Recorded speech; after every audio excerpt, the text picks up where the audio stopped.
Dures.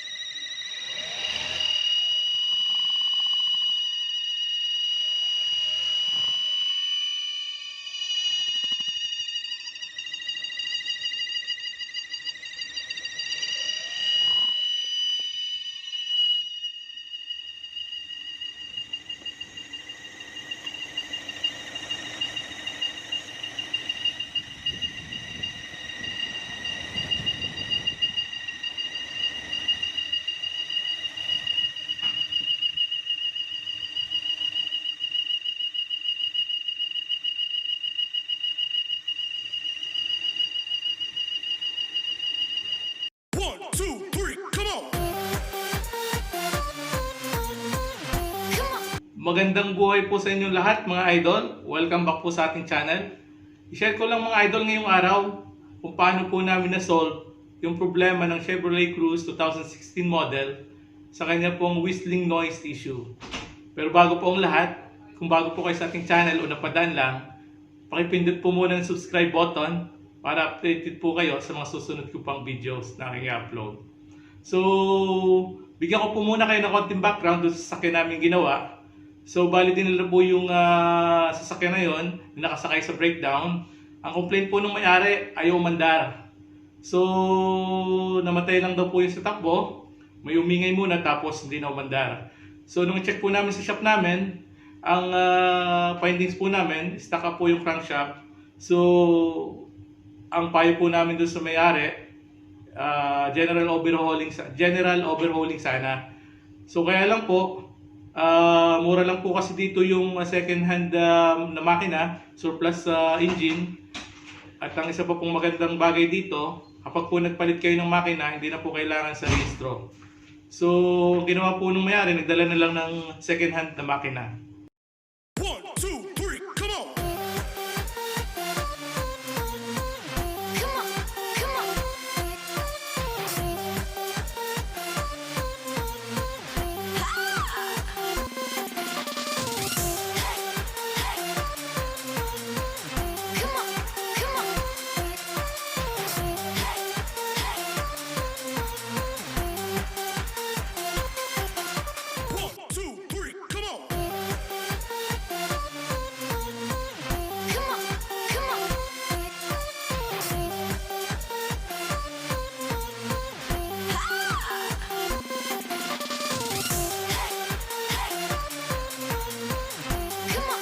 No, matapos po namin makabit, nung start po namin, meron na nga pong whistling noise. Yun po yung nakita nyo kanina sa intro ng video ito.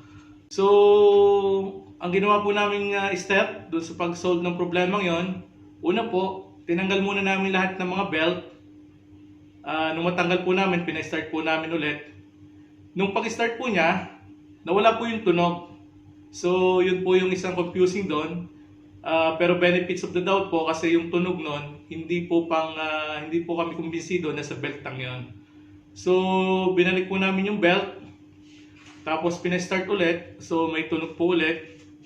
So, chinek po namin na second step yung mga vacuum hose. So, tinignan po namin lahat yung mga coupling nun. So, okay naman po. So, nag-proceed po kami sa third step which is PCB valve. Kaya lang po yung PCB valve po ng Chevrolet Cruze ay naka-built-in po doon sa valve cover nito. So, ang ginawa po namin, nag-test part po kami. Yung pong galing doon sa original na makinang nakakabit sa sasakyan, yun po yung ikinabit namin doon sa surplus. So, nung kabit po namin, nung pa-start po, so nawala na po yung tunog. So, doon po kami sa third step nag-succeed.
So, alin na lang.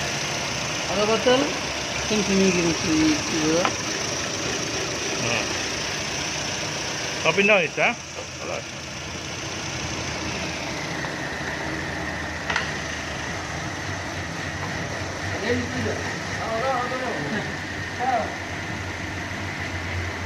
Yala, fix.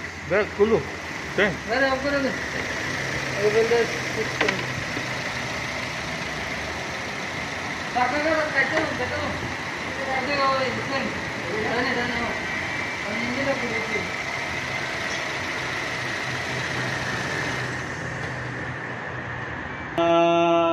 Hindi ko na po ngayon i-detail kung paano namin nagawa, kung paano po yung procedure na ginawa namin sa pag-check ng PCB valve. Sa sunod na video ko na lang po i-upload para naman po hindi ito humaba itong video na to. So, muli ko po kayong inaanyayahan na paki-subscribe po sa ating channel at pakipindot na rin po ng notification bell para updated naman po kayo sa mga susunod ko pang videos na i-upload. Mga informative videos po. Mapapakinabangan nyo po yun, lalo na po kung meron kayong mga sasakyan.